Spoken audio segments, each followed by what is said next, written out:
तो hello everyone, स्वागत है आपका हमारे चैनल लोटस स्टूडियो में। फ्रेंड्स, आज इस फैन फिक्शन का पार्ट 13 है। अगर आपने इसके पहले के पार्ट नहीं देखे तो जाकर देखिएगा, तभी आपको आगे की कहानी समझ में आएगी। चैनल पर न्यू है तो सब्सक्राइब और वीडियो को लाइक शेयर जरूर कर दीजिएगा। तो चलिए देर ना करते हुए हम हमारी कहानी की तरफ बढ़ते हैं। तो पिछले पार्ट में हमने देखा था कि लान ई विंग के पास बैठी हुई है।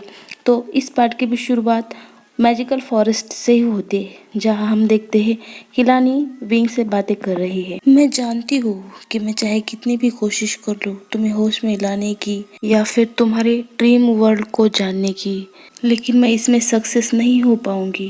लेकिन फिर भी मैं कोशिश करूंगी, क्योंकि इसके अलावा मेरे पास और कोई ऑप्शन भी तो नहीं है ना। या तो मुझे कोशिश करनी होगी या फिर उसका इंतज़ार करना होगा। अब वो उस पर डिपेंड करता है कि वो अपने ड्रीम वर्ल्ड में सच्चाई को देखना चाहता है या फिर उस अपने सपने को, जो सच से परे होंगे, बिल्कुल खोखले होंगे। मैंने तुम्हारे साथ साथ उसका भी सोल प्रोटेक्टर कवच तोड़ तो दिया था, उसकी प्रोसेस को भी रोक दिया था, पर इसके साथ साथ मैंने उसे वो सारी यादें भी दे दी जो तुमसे जुड़े हैं, तुम्हारे और उसके बचपन से जुड़े हैं। फ्रेंड्स, अगर आपने पहले के पार्ट देखे हैं तो आप समझ जाएंगे यहाँ किसकी बात हो रही है। तो लेट्स कंटिन्यू। मैं हैरान हूँ इस बात को जानकर कि वो अभी भी बचपन से लेकर अब तक तुम्हें प्रोटेक्ट करता आया है। भले ही तुम्हें और उसे अपने बचपन की कोई भी यादें याद नहीं है, फिर भी उसने तुम्हें चुना और तुम्हारे सोल को प्रोटेक्ट करने के लिए उसने भी तुम्हारी सोल के अराउंड सोल प्रोटेक्टर कवच बनाना शुरू कर दिया। मुझे यकीन नहीं हो रहा था अपनी आंखों पर ये देखकर, क्योंकि तुम्हारे साथ साथ उसकी भी सोल डिस्ट्रॉय हो जाती, लेकिन फिर भी उसने ये जानते हुए भी ये किया। मैंने उसे प्रोसेस कंप्लीट करने नहीं दी और कंप्लीट होने से पहले ही उसकी सोल, उसकी कल्टीवेशन पावर उसके बॉडी में वापस एंटर कर दी। लेकिन हो सकता है कि इसकी वजह से उसकी सोल और पावर थोड़ी अनस्टेबल हो जाए, या फिर वो तुम्हारी तरह अपने ड्रीम वर्ल्ड में खो जाए। सोल प्रोटेक्टर कवच यूज करने वाली सोल का आखिर यही तो हश्र होता है, और इन्हीं रीजंस और अंजाम की वजह से मैंने और बादशाह शरण ने इस सोल प्रोटेक्टर कवच को बैन कर दिया था। सबसे पहला और मोस्ट इम्पोर्टेंट रीज़न, इस कवच को बनाने वाली सोल डिस्ट्रॉय हो जाएगी। और दूसरा, अगर किसी तरह वो सोल डिस्ट्रॉय ना भी हुई हो तो भी वो अपने बॉडी में वापस एंटर करने के बाद अपने ड्रीम वर्ल्ड में डिस्ट्रॉय हो जाएगी, वो अपने बॉडी में वापस नहीं जाग पाएगी।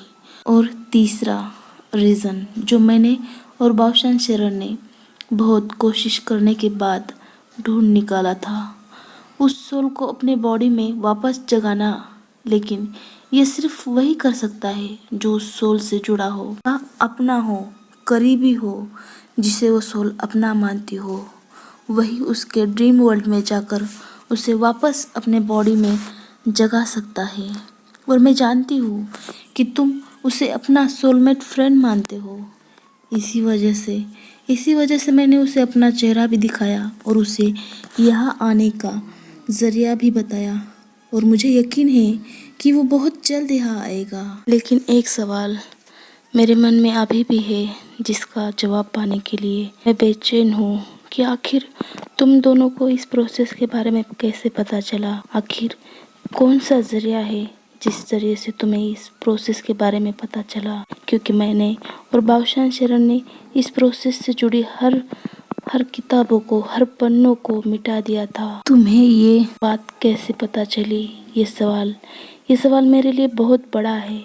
इसका जवाब पाना मेरे लिए बहुत ज़रूरी है, और इसका जवाब आखिर मुझे तुमसे या फिर उससे ही मिल सकता है। ये सब कहते हुए लानी बाहर देखती है और विंग के पास से उठकर खड़ी होती है और अपने कदमों को बाहर की तरफ ले जाते हुए कहती है, लगता है सुबह हो गई, लेकिन इस उगते हुए सूरज को कितने सालों से मैंने नहीं देखा, ये मुझे भी याद नहीं। उस कोल्ड पॉन्ड में रहते रहते मैं ये भी भूल गई कि सूरज उगते समय कितना सुंदर दिखता है। ये नज़ारा देखकर मुझे उस दिन की याद आ रही है जब कल्टीवेशन वर्ल्ड अपने कल्टीवेशन के साथ साथ मैजिक भी सीख रहा था। फ्रेंड्स, अब हमें गुस्सू का दिखाते हैं जहाँ वो सोल पूरी रात गुस्सू घूमने के बाद जिंगशी आती है, लेकिन वो ये देखकर शॉक हो जाती है कि वांगजी पूरी तरह से ठंड से और बुखार से काँप रहा है। उसका शरीर आग के भट्टी जैसा तप रहा है और वो फिर भी अपनी पनिशमेंट लेने के लिए जा रहा था। वांगजी को ये तो याद था, ये तो पता था कि उसे पनिशमेंट मिलने वाली है, लेकिन वो अपने पिछले ख्यालों में खोया हुआ था।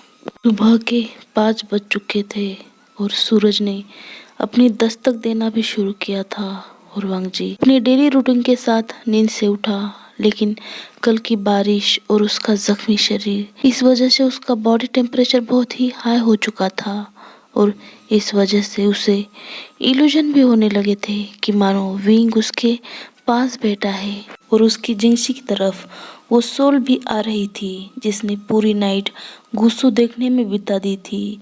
गुस्सू का हर एक रूम, हर एक कमरा, हर एक कोना वो देख कर आ रही थी, चाहे वो कुरेन का हो या फिर सिचेन का कमरा हो। वो सोल जैसे ही वांगजी के रूम में एंटर करती है, सामने का दृश्य देख उसे हंसना चाहिए या फिर रोना चाहिए वो सोच रही थी, क्योंकि सामने वांगजी अपने बेड के पास बैठा था मानो उसने किसी के गोद में सर रखा हो और वो खुद से ही बातें किए जा रहा था। और ये देखकर वो सोल कहती है, कहीं ये पागल तो नहीं हुआ ना, या फिर किसी घोस्ट ने इसे पजेस तो नहीं किया ना, या फिर उसे कोई घोस्ट दिख रहा है या सच में इसके कमरे में कोई घोस्ट है। ये कहते हुए वो सोल अपनी उंगलियां अपने दांतों तले दबा रही थी और वो कहती है, नहीं नहीं, अगर इसके कमरे में घोस्ट हुआ तो मैं तो नहीं बचूंगी ना। ऐसा कहते हुए वो उसके पास जाने लगी, लेकिन घबराते घबराते हुए, क्योंकि उसे लग रहा था कि सच वांगजी के रूम में कहीं घोस्ट ना आ जाए। तभी अचानक वांगजी अपना सर ऊपर कर लेता है और ऐसे अपने हाथ करता है मानो उसने किसी के चिक्स को होल्ड करके रखा हो, किसी के चेहरे को होल्ड करके रखा हो। और वांगजी कहता है, विंग, मैं तुम्हें 1 साल से ढूंढ रहा हूँ, तुम इतने दिनों से कहाँ थे, लेकिन खैर आखिरकार तुम मुझे उस किंग ही रोड में मिले तो सही और मेरे साथ आए, मेरी बात मानी। थैंक यू विंग, मेरे साथ आने के लिए। विंग, तुम यहीं रुकना, तुम कहीं मत जाना और ना ही जिंगसी के बाहर आना, क्योंकि अंकल ने मुझे पनिशमेंट के लिए बुलाया है। पिछले 1 साल से मैं तुम्हें ढूंढ रहा था और ना ही मैं जिंगसी वापस आया था और ना ही गुस्सू में वापस आया था, इसलिए अंकल मुझे पनिश करना चाहते हैं। तुम यही मेरा इंतज़ार करना विंग। ये कहते हुए वांगजी उठकर खड़ा होता है, अपने कदम बाहर ले जाता है, लेकिन 2-4 कदम बढ़ाने के बाद ही वांगजी वहीं रुक जाता है और पीछे मुड़ के देखता है। एक पल के लिए तो सोल को लग रहा था कि वांगजी उसे देख रहा है। क्या मैं उसे दिख रही हूँ? वो सोल डरते हुए कहती है, क्या वो मुझे देख रहा है? लेकिन जैसे ही वांगजी उसकी बेड की तरफ नजर करता है, सोल कहती है, शुक्र है वो मेरी तरफ नहीं देख रहा है, अपने बेड की तरफ देख रहा है। लेकिन वांगजी अपने कदम उस सोल की तरफ बढ़ा रहा था। ने एक कदम आगे बढ़ाया, उस सोल ने एक कदम पीछे लिया। वांगजी एक कदम आगे बढ़ा रहा था, वो सोल एक कदम पीछे ले रही थी। ऐसा करते करते 4 कदम वांगजी उस सोल के पास आ गया था, लेकिन वांगजी की नज़र उस सोल के पीछे थी। अब वो सोल डर रही थी, कहीं उसके पीछे कोई घोस्ट तो नहीं है ना। सोल डरते हुए कहती है, कहीं कहीं कहीं सच में उस इलिंग पेट्रिया का घोस्ट मेरे पीछे तो नहीं है ना। अब तो मैं गई, क्योंकि वो तो डेमन किंग है ना, अब तो वो मुझे नहीं छोड़ेगा। ये कहते हुए वो अपनी आंखें बंद करती है। वांगजी उस बेड की तरफ देखते हुए कहता है, विंग, तुम मेरा यही इंतज़ार करना और रूम के बाहर मत आना, प्लीज़, करोगे ना? और मानो उसे किसी ने हाँ कर दिया हो, ऐसे वो मुस्कुरा रहा था। लेकिन वो सोच में पड़ रही थी कि आखिर ये किससे बात कर रहा है, कहीं इसकी बुखार की वजह से या इससे इल्यूजन तो नहीं हो रहा ना, और इल्यूजन में हो सकता है वो किसी को इमेजिन कर रहा हो, कहीं ये इल्यूजन में तो नहीं देख रहा ना। ये कहते हुए वो सोल उसके पीछे जाने लगी, लेकिन जैसे ही वांग जी अपने जिंदगी के बाहर कदम रखता है, उसके सामने लान सिचान आ जाते हैं और लान सिचान कहते हैं, वांग जी तुम कहाँ जा रहे हो? लेकिन वांग जी उनकी तरफ सिर्फ देख रहा था, कोई जवाब नहीं दे रहा था। और वांग जी का चेहरा देखकर, उसकी आंखें देखकर सिचान समझ गए कि उसे बुखार है। सिचान ने उसके फोरहेड को छुआ और वांग जी को कहा, वांग जी तुम्हें तो बहुत तेज बुखार है, तुम बाहर क्यों निकले? चलो चलो बेड पे थोड़ा रेस्ट करो। लेकिन वांग जी कहता है, नहीं ब्रदर, विंग अंदर है और मैं अपनी पनिशमेंट लेने जा रहा हूँ। अंकल ने कहा था ना कि मैं 1 साल से गुस्सू में वापस नहीं आया था, इसलिए मुझे वो पनिशमेंट देना चाहते हैं, तो मैं अब ये पनिशमेंट लूँगा। लेकिन सिचान कहते हैं, वांग जी तुम होश में तो हो? तुम किस साल की बातें कर रहे हो? तुम बीते साल की बातें क्यों कर रहे हो? वांग जी ये हो चुका है और तुम अभी 3 साल आगे आ चुके हो, तुम 3 साल पहले की बातें क्यों कर रहे हो? लेकिन वांग जी मानो अपने ही ख्यालों में खोया था और वो कुछ सुनना ही नहीं चाहता था। वो सिर्फ यही कहे जा रहा था कि विंग वापस आ गया है। सिचान चिढ़ते हुए कहते हैं, वांग जी वो मर चुका है, तुम समझने की कोशिश क्यों नहीं करते? वो नहीं वापस आएगा वांग जी, सुना तुमने, वो नहीं वापस आएगा। लेकिन वांग जी सिचान को एक तरफ करते हुए आगे बढ़ रहा था और वांग जी के पीछे वो सोल और उस सोल के पीछे सिचान थे और वो तीनों पहुंच जाते हैं उस जगह जहाँ वांग जी को पनिशमेंट दी जा रही थी। और इधर लोटस फेयर में जियांग चेंग गुस्सू आने के लिए तैयार हो रहा था और वो सिचान की मदद से लाइब्रेरी में, लान क्लैन की लाइब्रेरी में उस मैजिकल बुक को ढूंढना चाहता था और बाओशान शरण का पता लगाना चाहता था।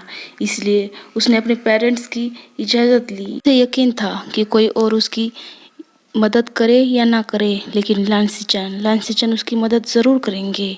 यही सब सोचकर वो गुस्सू की तरफ निकल गया था। अब हमें नी क्लैन का दिखाते हैं जहाँ शौबाई बेहोश होकर नीचे गिरी थी और नी मैंगजू उसे उठाकर नी के लाइब्रेरी से बाहर ले जा रहा था। लेकिन हम पीछे देखते हैं कि नी जहाँ पढ़ाई करने बैठा था उस टेबल के नीचे एक बुक पड़ी है और उस बुक के साथ वहाँ एक पेंटिंग ब्रश है और उस बुक पे नाम है we clan the seal of clan. Friends, इस बुक को और इस पेंटिंग ब्रश को याद रखिएगा, हमें आगे पता चलेगा कि नी के पास से कहाँ से आई। नी मैंगजू शौबाई को अपनी रूम में ले जाता है और उसे बेड पर लेटाता है, अपनी थोड़ी स्पिरिचुअल पावर उससे ट्रांसफ़र करता है। आखिर थोड़ी बाद शौबाई को होश आता है और नी मैंगजू जैसे शौबाई को होश आता है उससे कहता है, शौबाई मुझे पता है कि तुम नी के बारे में हर फैसला उसकी माँ बनकर लेती हो, ना कि उसकी भाभी बनकर, लेकिन मुझे उसका भाई, उसका फादर और उसका फ्रेंड बनकर फैसला लेना पड़ता है और इसीलिए मैंने आज तक उससे सच्चाई छुपाई है शौबाई। तो चलिए फ्रेंड्स, आज के इस पार्ट को मैं यही एंड करती हूँ। मिलते हैं नेक्स्ट पार्ट में, तब तक के लिए बाय बाय।